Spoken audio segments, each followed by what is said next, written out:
about some properties of integers. Now firstly integers क्या है हमारे पास, the counting number, their negatives and including zero. तो counting numbers क्या होते हैं हमारे पास 1 2 3 up to so on, उनके negatives भी और including zero, ये सब क्या होते हैं हमारे पास integers. Now there are some properties. First property हमारे पास closure property and firstly properties हम किसके उसमें पढ़ते हैं, addition के उसमें, ठीक है, मतलब ऐड करके integers में हमारे पास क्या आता है उनका.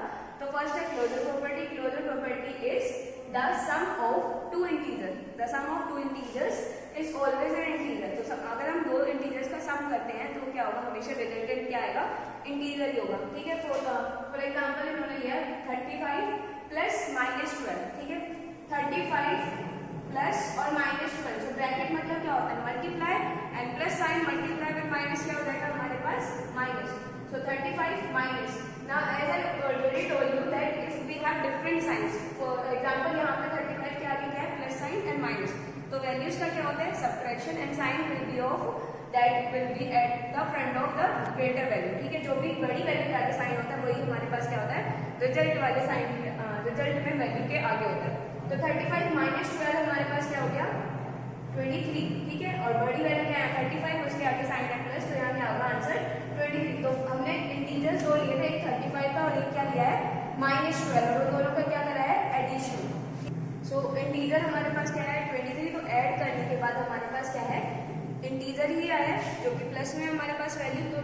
तो क्लोजर प्रॉपर्टी क्या होती है कि सम अगर हम कराते हैं तो रिजल्टेंट क्या होगा, इंटीजर ही होगा. जैसे हमने होल नंबर में अगर प्रॉपर्टीज पढ़ी थी उसमें भी क्लोजर प्रॉपर्टी क्या थी कि अगर हम दो वैल्यूज का एडिशन कराते हैं होल नंबर का, तो रिजल्टेंट क्या होता है हमारे पास, होल नंबर ही आता है, ठीक है. Now next property, okay, property ये क्या कहते हैं, अगर हमें वैसे टर्म में लेना है ए और बी के टर्म्स में, ए और बी क्या लिया है यहाँ पे, इंटीजर्स लिए हैं. तो वहाँ पे रूल क्या होता है कि ए प्लस बी इक्वल होगा किसी इंटीजर के. उस इंटीजर को हम सी भी लिख सकते हैं और मेंशन कर देंगे कि A B and C are integers. Now second is commutative. Commutative क्या होता है, the sum of two integers. Again sum of two integers remains the same. वो क्या रहेंगे, सेम रहेंगे, but ever the order of the integer. अगर हम उनका ऑर्डर भी चेंज कर देते तो भी क्या रहेगा, उनका सम सेम रहेगा. मतलब कि जैसे हमने एग्जांपल लिया है यहाँ पे 48 एक इंटीजर लिया और एक इंटीजर लिया -29. अब दोनों का सम कराएंगे मतलब प्लस साइन होगा और माइनस यहाँ पे है, तो इसीलिए हम क्या डालेंगे उसको ब्रैकेट में, ठीक है. तो क्या हो जाएगा 48 एंड माइनस, ओके. सो अगर हम इसका रिजल्टेंट निकालते 48 प्लस -29 क्या हो जाएगा हमारे पास 48 and plus minus sign minus, ठीक है. अब वैल्यूज का सब्ट्रैक्शन करेंगे, क्या हो जाएगा यहाँ पे 9 एंड 1, तो 19 आंसर आया. अब हमने क्या करा, इनका ऑर्डर चेंज करा. ऑर्डर मतलब क्या होता है, 48 is at the first place, तो ये किस पे चला जाएगा, सेकंड प्लेस पे दूसरी वैल्यू में. तो 48, तो यहाँ क्या जाएगा -29 ऐड करना है. 48 को हम ब्रैकेट में लिखे चाहे ना, कोई फर्क नहीं पड़ता क्योंकि उसका एक साइन क्या है, प्लस, ठीक है. तो यहाँ पे क्या हो गया, वैल्यूज क्या है, दोनों डिफरेंट साइन है, तो क्या होगा वैल्यूज का सब्ट्रैक्शन और उसके बाद साइन किसका आता है, जो बिगर टर्म के आगे होता है. तो यहाँ पे अगर सब्ट्रैक्ट कराए क्या आ गया 19 हो गया, और साइन क्या है, बड़ी वैल्यू क्या है 48, उसके आगे साइन है प्लस, तो यहाँ पे क्या होगा प्लस. दोनों रिजल्टेंट सेम है हमारे पास. तो क्या है, अगर हम इनका ऑर्डर भी चेंज करते हैं तो भी क्या होता है, वैल्यू सेम रहती है, ठीक है. सो this is the commutative property. Now next is, so in case we want to write the commutative property in A or B sign, so we have that A plus B that will be equals to B plus A. That is, we have to change the order of A and B. Firstly, A is at the first place, and here we have A is at second place, and here B is at second place. But after equal sign, that will be at first place. So whatever be the order of the integer, the sum will remain same. ठीक है, integers का. Now next property, associative property, and that states that the sum of 3 or more integer. Now अभी तक हम क्या लेते हैं, 2 integers, यहाँ पे क्या है 3 or more integers, ठीक है, remains the same whatever be the grouping of the integer. तो यहाँ पे ऐड कर लेंगे whatever be the grouping of integer.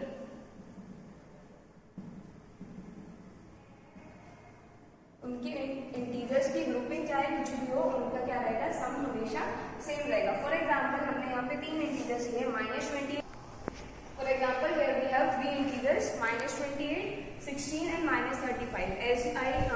As you can see that associative में हमें क्या लेना है, 3 या 3 से ज्यादा इंटीजर्स, ठीक है. तो यहाँ पे हमें इन सबका क्या करना है, सम करना है. अब ग्रुपिंग मतलब क्या होता है, हम 2 को क्या करेंगे, ग्रुप में डाल देंगे, मतलब ब्रैकेट्स में पुट कर देंगे।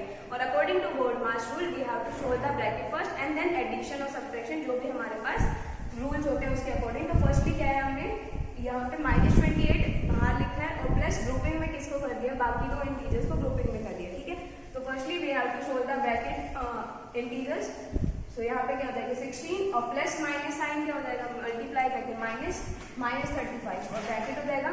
अब दोनों साइन डिफरेंट है, क्या होगा वैल्यूज का सब्ट्रैक्शन, और यहाँ पे जो एज इट इज चल रहा है उसको यू ही लिखना है, ठीक है। फिर क्या हो जाएगा यहाँ पे 16 में से अगर हम 35 माइनस तो नहीं कर सकते, क्या करेंगे 35 minus 16 and that will be 19, ठीक है। लेकिन साइन किसका होगा minus, because 35 is the bigger value and sign before 35 is minus, so -19 और प्लस साइन है यहाँ पे ब्रैकेट में -28, ठीक है। ब्रैकेट क्यों करा है, क्योंकि यहाँ प्लस साइन था और यहाँ माइनस, तो दोनों साइन क्या होंगे क्लैश होंगे। अब क्या होगा प्लस मल्टीप्लाई विद माइनस, सो -28 -19, जब भी साइन क्या होते हैं सेम होते हैं तो वैल्यूज का क्या होता है एडिशन। तो एडिशन करा यहाँ पे क्या हो जाएगा हमारे पास 47 and sign will be of bigger term, तो साइन क्या है यहाँ पे माइनस, ठीक है। तो अगर हमने ग्रुपिंग करी है 16 और 35 की, तो आंसर क्या है -47, ठीक है। In case we did the grouping of -28 and 16, मतलब फर्स्ट टू नंबर्स की क्या करी ग्रुपिंग करी है और थर्ड को क्या करा है बाहर पुट करा है, तो यहाँ पे क्या होगा अब -28 है प्लस 16, दोनों साइन क्या है डिफरेंट है, क्या होगा वैल्यूज का सब्ट्रैक्शन करा हमने, क्या आया आंसर 12। साइन जो होगा बड़ी वैल्यू क्या है हमारे पास 28, तो उसके आगे साइन है माइनस हो जाएगा प्लस, उसके बाद क्या है ये जो वैल्यू है -35, अब प्लस माइनस क्या होगा माइनस, तो -12 -35, वैल्यू दोनों साइन सेम, तो मतलब एडिशन होगा, एडिशन में कितना हो जाएगा 47, और साइन किसका आएगा जो बिगर टर्म के आगे, बिगर टर्म के आगे है माइनस, तो -47। Now both of these resulted will be same whatever be the grouping of the integer. So this is the associative property of integer कि whatever be the grouping of integer the resultant will be same. Now next up is next is additive identity. Firstly अगर हमें उसको A B C की form में लिखना है तो यहाँ देखो a प्लस बी प्लस सी को क्या करें ग्रुपिंग में कर लिया, और नेक्स्ट में क्या करें a और b को ग्रुपिंग में करा, ठीक है। तो ग्रुपिंग चेंज करने पे क्या होता है हमारे पास सेम रहता है रिजल्टेंट। नाउ नेक्स्ट है additive identity. So and on adding 0 to an integer the sum is the integer itself. अगर हम 0 को किसी भी इंटीजर में ऐड करेंगे क्या होगा, इंटीजर खुद ही होगा हमारे पास। जैसे एग्जांपल है यहाँ पे -65, ठीक है, -65 is an integer. If we add -65 to 0, so the resultant will be -65 itself. For next is +28 में भी अगर हम 0 ऐड करेंगे क्या होगा इंटीजर itself होगा हमारे पास आंसर। तो आइडेंटिटी क्या होती है हमारे पास कि उसमें क्या ऐड करें जिससे क्या हो जाए हमारे पास 0 बन जाए, ठीक है। वैसे एक तरीके से अगर हमें आइडेंटिटी निकालनी हो तो क्या होता है उसका मतलब कि हम उस नंबर में एडिटिव की बात हो रही है तो उसमें क्या ऐड करें जिससे क्या हो जाए 0। अगर यहाँ मल्टीप्लिकेटिव की बात होती है तो हम उसमें क्या मल्टीप्लाई करें जिससे क्या बन जाए 1। तो एडिटिव में क्या करना होता है हमें 0 बनाना होता है और मल्टीप्लिकेशन में क्या करना होता है 1 बनाना होता है, ठीक है। सो आइडेंटिटीज हमारे पास हमेशा यही होती है। सो अगर इसको हमें ए और बी की फॉर्म में लिखना है तो ए बी एन इंटीजर और ए में हम कुछ भी 0 ऐड करें क्या होगा ए इटसेल्फ होगा, ठीक है। Now next is additive inverse. Additive inverse identity का इनवर्स होता है, एक तरीके से उल्टा होता है। So when we add any integer to negative of the same number, अगर हम किसी भी इंटीजर को उसी के नेगेटिव से ऐड करते हैं तो रिजल्टेंट क्या आता है हमारे पास 0 आता है, ठीक है। तो आइडेंटिटी क्या होती है 0, और अब हमें इनवर्स में क्या करना है उसको 0 बनाना है। दैट मीन्स अगर हमारे पास 1 है तो उसमें हम क्या ऐड कराए जिससे क्या बन जाए 0, तो हमें उसका नेगेटिव से ऐड कराना पड़ेगा। मतलब 1 का नेगेटिव क्या होगा -1, तो -1 + 1 क्या होगा 0। For example if we have -28, ठीक है, -28 है इसका नेगेटिव क्या होगा, नेगेटिव मतलब इसी के आगे वो नेगेटिव लगा देंगे क्या हो जाएगा उसका प्लस बन जाएगा, तो इसका नेगेटिव होगा +28। तो इन दोनों को ऐड करेंगे क्या होगा 0। तो अगर यहाँ पे -28 का क्या पूछे एडिटिव इनवर्स तो क्या होगा वहाँ पे +28, ठीक है। अगर in case we take example 46, तो 46 का एडिटिव इनवर्स क्या होगा -46, मतलब उसी का नेगेटिव इंटीजर, ठीक है। तो एक तरीके से क्या हो गया हमारे पास कि अगर पॉजिटिव साइन के साथ वैल्यू है तो इसमें नेगेटिव वाली हो जाएंगी उसका एडिटिव इनवर्स, और नेगेटिव वाली टर्म्स है तो उसका प्लस वाली वैल्यूज क्या हो जाएगा उसका additive inverse. So these are all the 5 properties of integers. Now move forward to the exercise. We already did 7 questions of exercise 1.1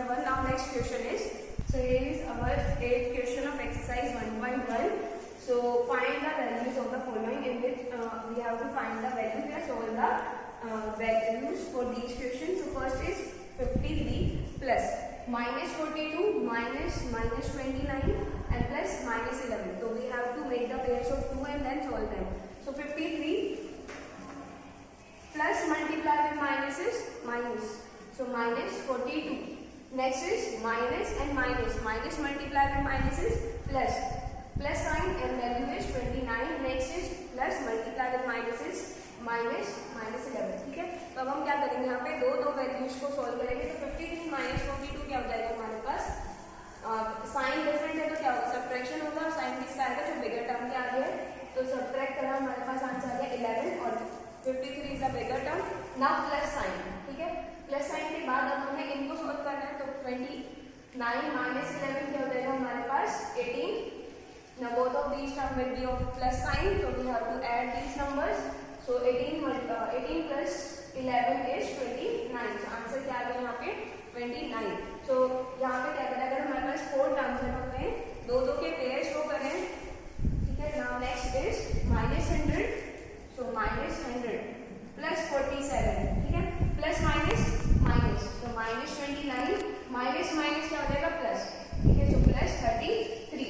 So we have to make the pair. So इन दोनों का अगर हम solve करेंगे यहाँ पे हो जाएगा. ठीक है, माइनस और प्लस दोनों साइन डिफरेंट, तो क्या होगा, सबसे पहले सब्ट्रैक्शन होगा.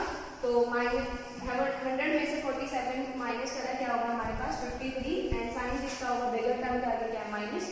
तो यहाँ पे क्या होगा माइनस. ठीक है, now here we have minus sign. ठीक है, सो माइनस अगर हम यहाँ पे लेते हैं तो ब्रैकेट में क्या बच जाएगा यहाँ पे प्लस 29. और in case we take this negative sign for solution of these two, so we have to make the sign plus. ठीक है, so minus 29 plus 33 में क्या है, साइन डिफरेंट है. तो क्या हो जाएगा, वैल्यूज का सब्ट्रैक्शन और साइन किसका आएगा, जो बिगर टर्म के आगे है. तो यहाँ पे 33 में से 29 माइनस करेंगे क्या होगा 4 और बिगर टर्म है यहाँ पे 33. सो प्लस साइन होगा. Now minus sign and plus sign different है, मतलब क्या होगा, वैल्यूज का सब्ट्रैक्शन और साइन बिगर टर्म के आगे जो है. तो माइनस 53 और 4 क्या हो जाएगा हमारे पास माइनस 49. ठीक है, so these two questions as you have to try yourself. Now next question is 9. That is, the question is a boy is swimming at a depth. Depth मतलब है गहराई of 3 मीटर. मतलब नीचे कितना है, स्विमिंग पूल कितना है गहरा, नीचे 3 मीटर. उसमें वो क्या कर रहा है, स्विम कर रहा है in a swimming pool at the same time. उसी सेम टाइम पे क्या है, एक बर्ड जो है, एक bird is flying at a height of 25 metre vertically above. मतलब कि अगर वो 3 मीटर क्या कर रहा है, स्विमिंग पूल के डेप्थ में अगर वो स्विम कर रहा है तो उसी सेम टाइम पे क्या है, एक बर्ड ऊपर जा रहा है. और वो कितना है हमारे पास, हाइट क्या है उसकी 25 मीटर. तो हमने नंबर लाइन क्या पढ़ी, सिर्फ थोड़ी टेंडली पढ़ी. अगर हम उसको वर्टिकली में वो करेंगे तो क्या हो जाएगा हमारे पास, सेम ही होगा. क्या हो जाएगा, 0 यहाँ पे होता है, प्लस वैल्यूज इधर होगी और माइनस वैल्यूज इधर होगी. लेकिन डिस्टेंस जो होता है कभी भी नेगेटिव नहीं होता है. इन केस इफ अगर हमें यहाँ से अगर एक वो मान ले, हम सेंटर या रेफरेंस पॉइंट अगर हम एज्यूम कर ले, तो इसके ऊपर कितना जा रहा है, ऊंचाई पे हमारे पास हाइट पे कितना है 25 मीटर. और इसी सेम उससे हमारे पास क्या है 3 मीटर डेप्थ में क्या है वो स्विम कर रहा है. ठीक है, तो रेफरेंस पॉइंट क्या है यहाँ पे, ये यहाँ बोल सकते हैं जो स्विमिंग पूल की जो लेयर है पानी की, उसी को हम रेफरेंस पॉइंट बोल सकते हैं. तो उससे 3 मीटर डेप्थ में क्या है वो स्विम कर रहा है. और उसी सेम टाइम पे एक बर्ड जो है वो at a height of 25 metre fly कर रहा है. तो हमें क्या बताना है, इसका डिस्टेंस बताना है, मतलब यहाँ से और यहाँ तक का डिस्टेंस. तो we have to plus these two values. ठीक है, तो यहाँ क्या हो जाएगा, सिर्फ यहाँ से यहाँ तक हमें क्या बताना है, डिस्टेंस. और डिस्टेंस क्या होता है हमारे पास, अगर नीचे जाते हैं तो क्या होता है, एक तरीके से नेगेटिव होता है, लेकिन डिस्टेंस कभी भी नेगेटिव में नहीं ले सकते हैं. तो यहाँ डिस्टेंस क्या हो जाएगा, इन दोनों का सम हो जाएगा. तो that will be 25 plus 3 and that will be equals to 28 metre. ठीक है, सो यहाँ पे सिर्फ हमें क्या बताना था, डिस्टेंस, कि अगर वो नीचे है और ऊपर है सेम टाइम पे तो क्या होगा दोनों के बीच का डिस्टेंस. तो हमें सिर्फ प्लस करना है दोनों वैल्यूज को. So that is all for today. Thank you, have a nice day. A very nice morning to all. This is Vinita ma'am in front of your student presenting a video for the class 7th.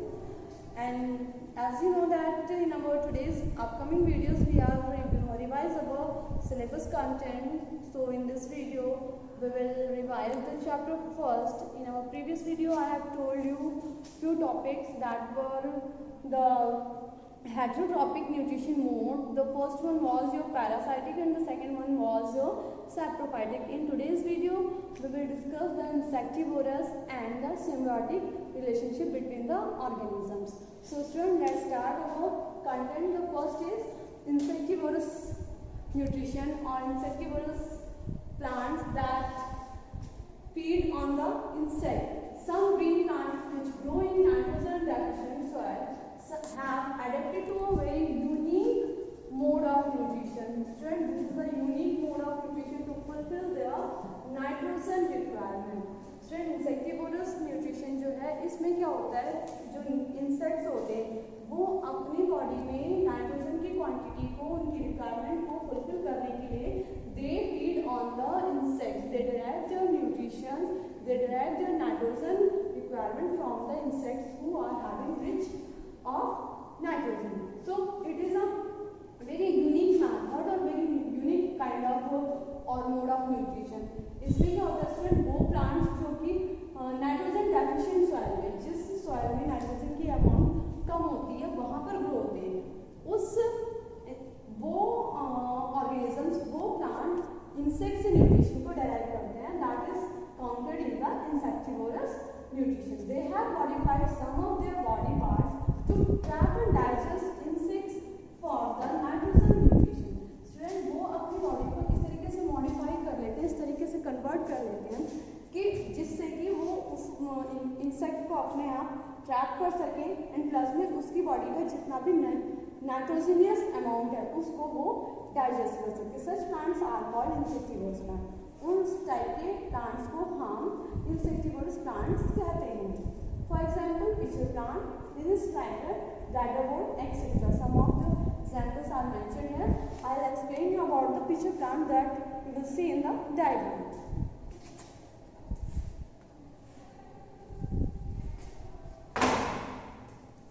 Students, see, this is the diagram of the pitcher plant. Student, ये आपका pitcher plant है. First of all तो हम इसे pitcher क्यों कहते हैं? Because इसका जो ये bottom part होता है that is like a pitcher से. pitcher का मतलब होता है स्टूडेंट मटका.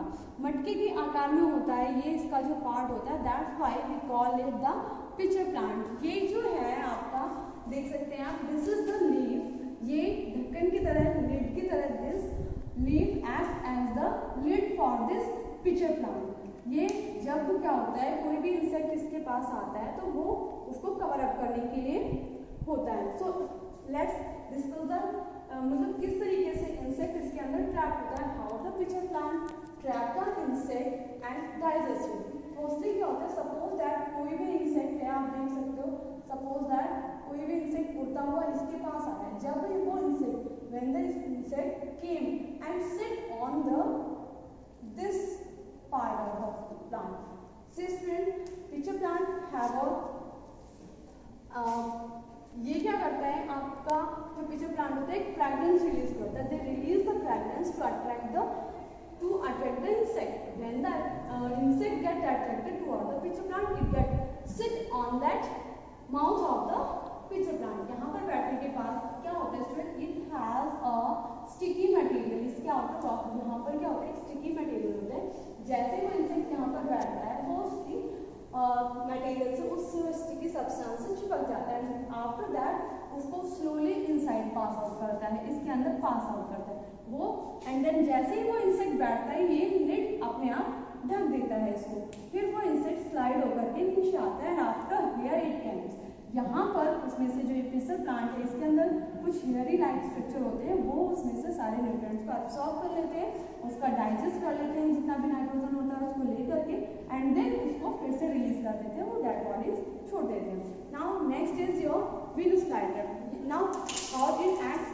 Venus flytrap is just like, ये इस तरीके से होता है स्टूडेंट. इसके ये आप देख सकते हो ये फिंगर लाइक निकले हुए होते हैं.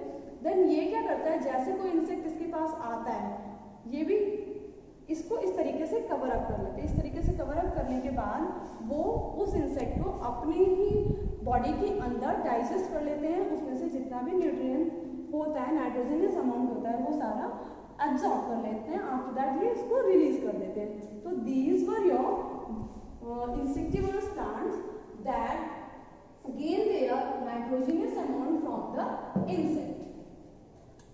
The next one is your student symbionts. Symbionts, it is a term, means it maintain the relationship. ये स्ट्रेंथ क्या होता है? Relationship between the two organisms where both benefit is called symbiosis.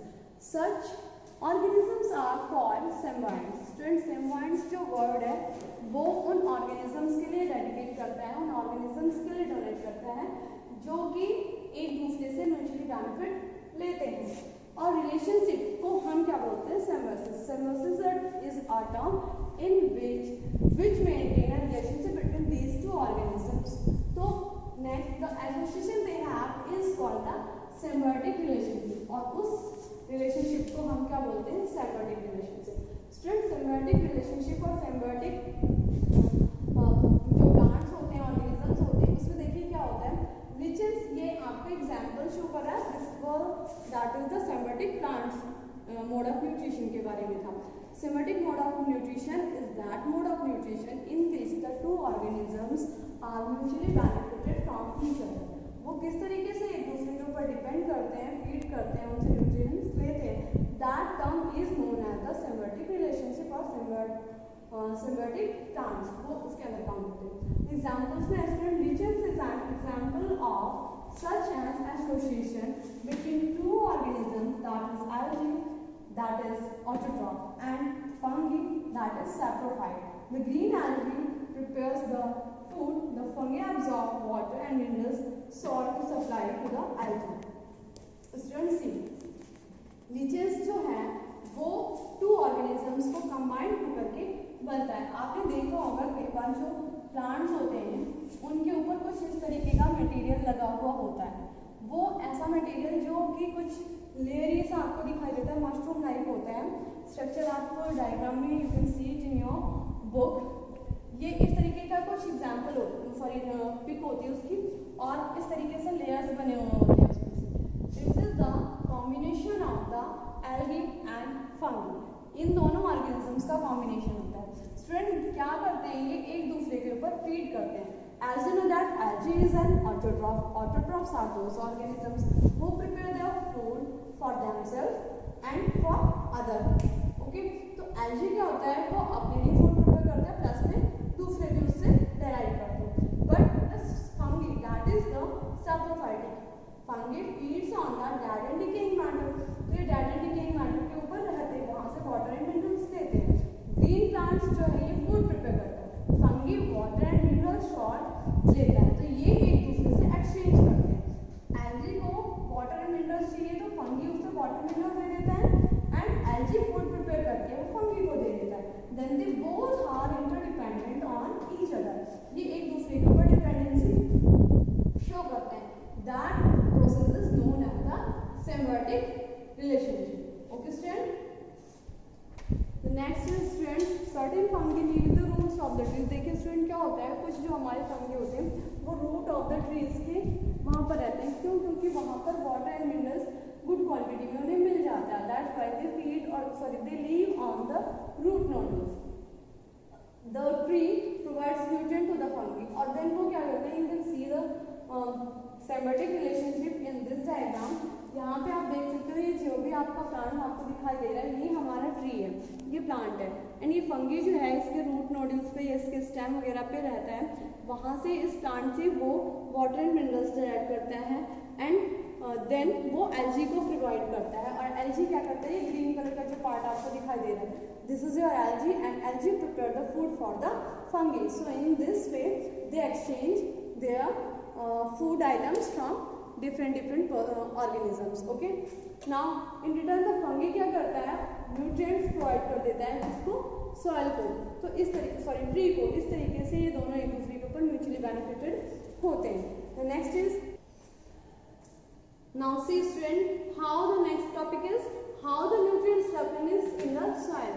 जो nutrients होते हैं प्लांट्स के वो किस तरीके से सॉइल के न्यूट्रिएंट्स होते हैं वो किस तरीके से वापस उसमें आते हैं. तो फर्स्टली हमने दो मेथड मैंने आपको बताया हुआ है already, the manure and fertilizers. अगर इफ वी आर एडिंग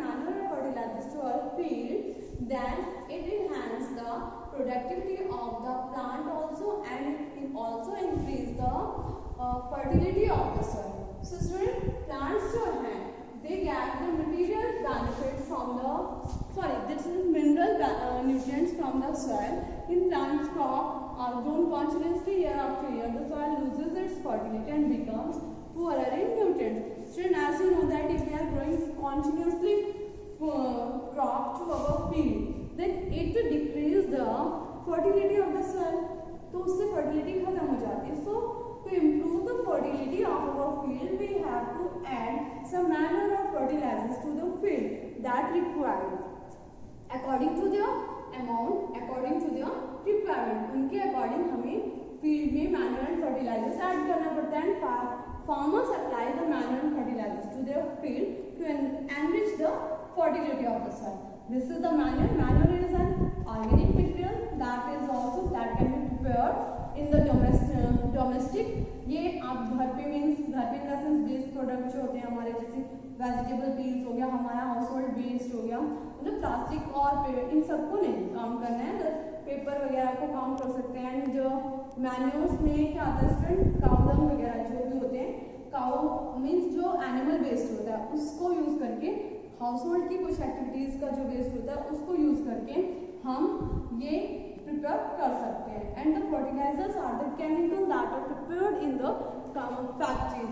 ये फैक्ट्रीज में प्रिपेयर होता है, जिसे हम घर पर नहीं बना सकते. NPK, it is a kind of a fertilizer, and denote to nitrogen, and P is phosphorus, and K is potassium.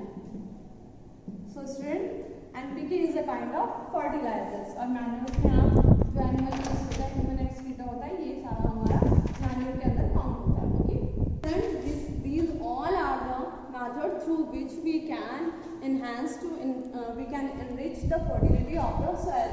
The first one is by using manure, that already I have told you.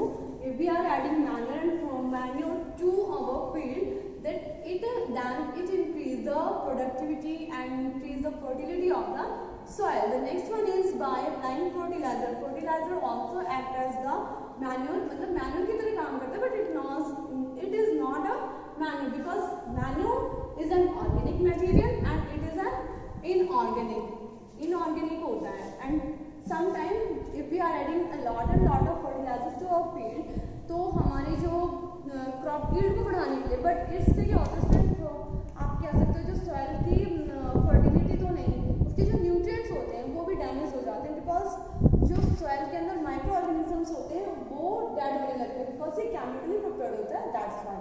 Next is crop rotation method. I have told you that the crop rotation method, in this method we rotate the crop like this. जैसे suppose that if we are growing the wheat को grow किया, and alternatively हमने क्या कर दिया, एक leguminous plants को grow कर दिया. leguminous plants में हमारा peas, gram, chickpea, ये हमारे जितने भी होते हैं leguminous plants होते हैं. leguminous plants में स्टूडेंट क्या होता है, रूट नोड्यूल्स में नाइट्रोजन फिक्सिंग बैक्टीरिया पाए जाते हैं. नाइट्रोजन फिक्सिंग बैक्टीरिया, वो बैक्टीरिया स्टूडेंट देखिए क्या करते हैं, नाइट्रोजन फिक्सिंग बैक्टीरिया, ये बैक्टीरिया नेक्टर बैक्टीरिया होते हैं, वो नाइट्रोजन की क्वांटिटी को बढ़ाते हैं. Okay, next is growing luminous crop. I told you that luminous crop के अंदर फ्रूट नोड्यूल्स में नाइट्रोजन फिक्सिंग बैक्टीरिया होते हैं. ये this also increase the fertility of the soil. Now there are some natural methods to replenish the soil fertility. See student, this is the diagram of replenishment of nutrients in the soil. Student देखिए क्या होता है, ये हमारा consumers है. Firstly ये जो है soil and mineral soil, यहाँ पे देखिए क्या होता है, ये जो है किसके थ्रू, प्रोड्यूसर्स के थ्रू ले लिया जाता है, बिकॉज प्रोड्यूसर्स को क्या चाहिए होता है, फूड प्रिपेयर करने के लिए सॉइल से वाटर एंड मिनरल्स की रिक्वायरमेंट होती है. एंड देन ये सनलाइट का यूज करके फूड प्रिपेयर करते हैं. And after preparing the food is eaten by the consumer.